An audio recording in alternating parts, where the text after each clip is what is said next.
thing about triathlon is the whole experience, the race day experience, the process of preparing, the trial and error that occurs during training. All those things prepare your body physically, but prepare your mind also mentally for race day. And I love showing up to a race with all the butterflies in my stomach, and you see people around, you see people you see people who you think you're faster than, you see people who you think you're faster than. And the thing that's really unique and cool about triathlon is the appearances are deceiving, and sometimes you see people that are really fit and are not, or appear really fit but actually aren't, and others that appear not to be fit but are blowing by you on the bike or the run, and you're trying to figure out how they're doing it. I just really enjoy the atmosphere, the environment that is there, the camaraderie that you feel with other athletes. Even though I'm a very competitive person and I like to try to do as best I can, I'm still trying to beat the person that's next to me. And but there's also this mutual respect, because we all know that we're not as good as we can be alone. So having our competitors there pushes us to a higher level. Our ability to prove ourselves, or our ability to push ourselves farther, harder, faster, can only occur in the presence of competition. So I really enjoy that aspect. I would say that the thing that you should focus on as you're beginning in the sport of triathlon is to just have fun. Look at what other people are doing around you and try to learn from it. Take in as much as you can. Smile, enjoy the day, enjoy the race day, enjoy the process of training.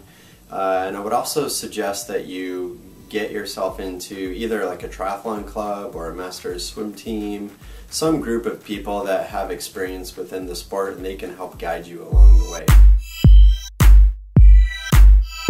The absolute minimum gear that you're going to need to participate in a triathlon, it's actually, even though triathlon is a very gear intensive sport, the minimum that you need is actually pretty low. So you're going to need a swim cap that is generally provided by the race venue in order for safety, so that they can see heads if they were to go below the water. You're going to need a pair of goggles.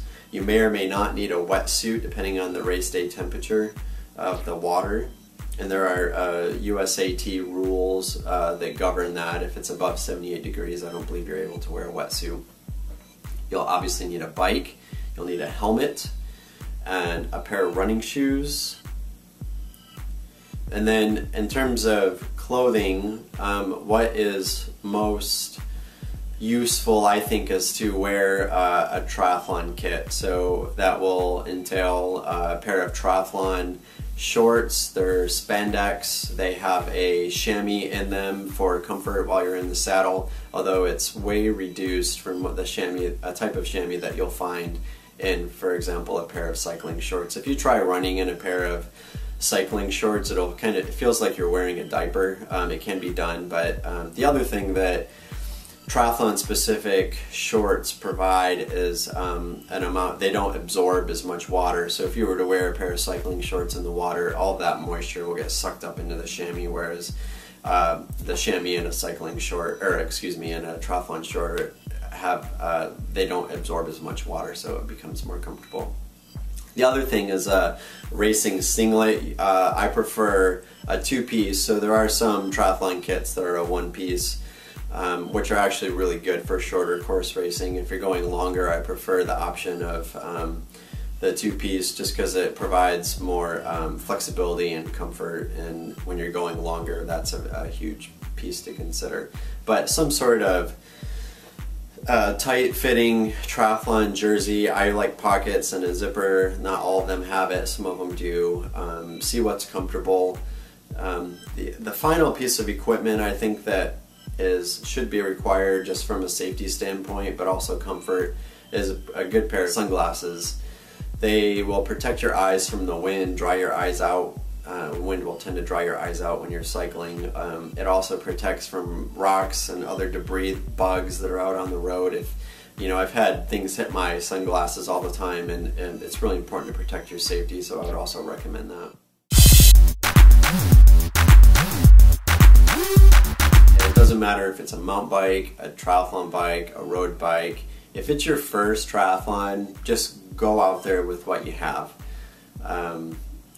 Get an idea for what other people are using, what other people have. There are definite pros and cons to going with either a triathlon specific bike or a road specific bike, and until you gain some experience racing, you're not going to know what you want.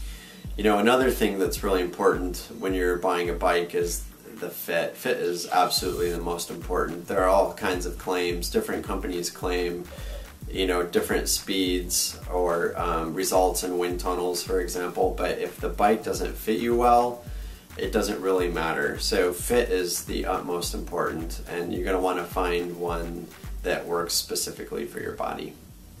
So would I buy a bike for my first triathlon? Absolutely, I would not. I would spend some time figuring out the kinds of races you're going to do, the length that you want to go, and your specific goals before I would buy a new bike. The other thing, it's kind of like buying a car. If you kind of wait to a certain point in the summer, if you wait till the fall, a lot of shops will be really cutting back their prices, and so you'll be able to find a really good, high quality bike that is maybe a year old but never been ridden, and at a better price. And that's what I've done in the past, and I've had great luck doing that.